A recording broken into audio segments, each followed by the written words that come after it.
ಬೆಳಗಾವಿಯಲ್ಲಿ ಗಾಂಧಿ ಭಾರತ ಸಮಾವೇಶ ನಡೀತಾ ಇದೆ. ಅದ್ದೂರಿಯಾಗಿ ಬೃಹತ್ ವೇದಿಕೆಯನ್ನ ಹಾಕಲಾಗಿದೆ. ಗಣ್ಯಾತಿ ಗಣ್ಯರು ಆಗಮಿಸಿದ್ದಾರೆ. ಕೇಂದ್ರ ನಾಯಕರು, ಶಾಸಕರು, ಸಚಿವರು, ಸಿಎಂ, ಡಿಸಿಎಂ ಎಲ್ಲರೂ ಕೂಡ ಜೊತೆಯಾಗಿ ಇವತ್ತು ಗಾಂಧಿ ಪುತ್ಥಳಿಯ ಅನಾವರಣ ಕೂಡ ಮಾಡೋರಿದ್ದಾರೆ. ದೃಶ್ಯದಲ್ಲಿ ಗಮನಿಸ್ತಾ ಇದ್ದೀರಾ, ಕಾರ್ಯಕ್ರಮದಲ್ಲಿ ಗಾಂಧಿ ಪುತ್ಥಳಿಯ ಅನಾವರಣ ಆಗಿದೆ. ಬೆಳಗಾವಿ ಸುವರ್ಣಸೌಧದಿಂದ ನೇರ ದೃಶ್ಯಗಳನ್ನು ಗಮನಿಸ್ತಾ ಇದ್ದೀರಾ. ಬೃಹತ್ ವೇದಿಕೆಯಲ್ಲಿ ಗಾಂಧಿ ಪುತ್ಥಳಿಯ ಅನಾವರಣವಾಗಿದೆ. 1924ರಲ್ಲಿ ಇದೇ ಸ್ಥಳದಲ್ಲಿ ಗಾಂಧಿ ಕಾಂಗ್ರೆಸ್ನ ಬೃಹತ್ ಸಮಾವೇಶವನ್ನು ನಡೆಸಿದ್ರು. ಸಾವಿರಾರು ಲಕ್ಷಾಂತರ ಸಂಖ್ಯೆಯಲ್ಲಿ ಜನ ಸೇರಿಸಿದ್ರು.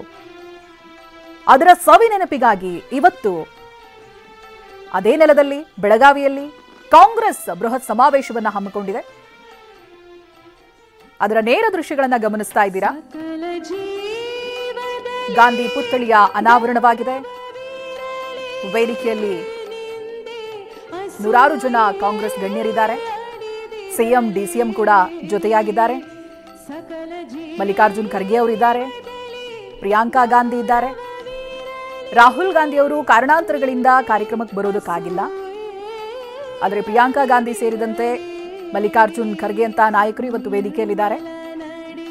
1924ರ ಗಾಂಧಿ ಸಮಾವೇಶದ ನೆನಪಿಗಾಗಿ ಇವತ್ತು ಬೆಳಗಾವಿಯ ನೆಲದಲ್ಲಿ ನಡೀತಾ ಇರುವಂತಹ ಬೃಹತ್ ಸಮಾವೇಶ ಇದು. ಜೈ ಬಾಪು, ಜೈ ಭೀಮ್, ಜೈ ಸಂವಿಧಾನ ಅನ್ನುವಂಥ ವ್ಯಾಖ್ಯಾನದ ಅಡಿಯಲ್ಲಿ ಇವತ್ತು ಸಮಾವೇಶ ನಡೀತಾ ಇದೆ.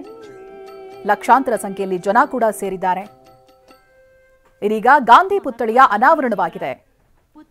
ಜೊತೆಗೆ ಸಾಕ್ಷ್ಯಚಿತ್ರವನ್ನು ಕೂಡ ಇವತ್ತು ಬಿಡುಗಡೆ ಮಾಡುವವರಿದ್ದಾರೆ. ಗಾಂಧೀಜಿಯ ಜೀವನ ಆಧಾರಿತ ಸಾಕ್ಷ್ಯಚಿತ್ರ ಆಗಿರುತ್ತೆ ಇದು. ಇನ್ನು ಈ ವೇದಿಕೆಯ ಹಿಂಭಾಗದಲ್ಲಿ ಆ ಫೋಟೋಗಳನ್ನ ಗಮನಿಸಿದಾಗಲೂ ಕೂಡ ಅದು ಗಾಂಧೀಜಿಯ ಸಮಾವೇಶ ಹಿಂದೆ ಏನಾಗಿತ್ತು ಅದರ ಬ್ಲಾಕ್ ಅಂಡ್ ವೈಟ್ ಫೋಟೋಗಳನ್ನು ಕೂಡ ಪ್ರದರ್ಶನ ಮಾಡಲಾಗ್ತಾ ಇದೆ ವೇದಿಕೆಯ ಹಿಂಭಾಗದ LED ಸ್ಕ್ರೀನ್ನಲ್ಲಿ. ಅದರ ಮುಂಭಾಗದಲ್ಲಿ ಗಣ್ಯಾತಿ ಗಣ್ಯರು ಕುಳಿತಿದ್ದಾರೆ. ಆವತ್ತಿನ ಸಮಾವೇಶ ಜೊತೆಗೆ ಪಕ್ಷದ ಉದ್ದೇಶ ಏನಾಗಿತ್ತು, ಇನ್ನು ಮುಂದಿನ ತಮ್ಮ ಗುರಿ ಏನು, ಇವೆಲ್ಲದರ ಬಗ್ಗೆ ಮಾತುಗಳನ್ನು ಆಡ್ತಾ ಇದ್ದಾರೆ. ಹಾಗೆ ಅಂದು ದೇಶಕ್ಕಾಗಿ ಗಾಂಧೀಜಿ ಇಟ್ಟಂತ ದಿಟ್ಟ ಹೆಜ್ಜೆ, ಜನರನ್ನ ಒಗ್ಗೂಡಿಸಿದಂತ ರೀತಿ ವರ್ಷಾನುವರ್ಷಗಳೇ ಕಳೆದರೂ ಕೂಡ ಅದು ಜನರ ಮನಸ್ಸಿನಲ್ಲಿ ಇನ್ನೂ ಕೂಡ ಅಚ್ಚಳಿಯದೆ ಉಳಿದಿದೆ. ಅದರ ನೆನಪಿಗಾಗಿ ಇವತ್ತು ಕಾಂಗ್ರೆಸ್ ಬೃಹತ್ ಸಮಾವೇಶವನ್ನ ಹಮ್ಮಿಕೊಂಡಿದೆ. ವೇದಿಕೆಯಲ್ಲಿ ಸಿಎಂ ಸಿದ್ದರಾಮಯ್ಯ ಹಾಗೆ ಮಲ್ಲಿಕಾರ್ಜುನ್ ಖರ್ಗೆ ಅವರನ್ನ ಗಮನಿಸ್ತಾ ಇದ್ದೀರಾ. ಇನ್ನೇನು ಕೆಲ ಹೊತ್ತಿನಲ್ಲಿ ಅವರು ಕೂಡ ಮಾತನಾಡ್ತಾರೆ. ಜನರನ್ನ ಉದ್ದೇಶಿಸಿ ಇವತ್ತಿನ ಕಾರ್ಯಕ್ರಮವನ್ನು ಉದ್ದೇಶಿಸಿ ಮಾತನಾಡ್ತಾರೆ. ಸಿದ್ದರಾಮಯ್ಯನವರು ಮಲ್ಲಿಕಾರ್ಜುನ್ ಖರ್ಗೆ ಅವರಿಗೆ ಹೂಮಾಲೆಯನ್ನು ಅರ್ಪಿಸಿದ್ದಾರೆ.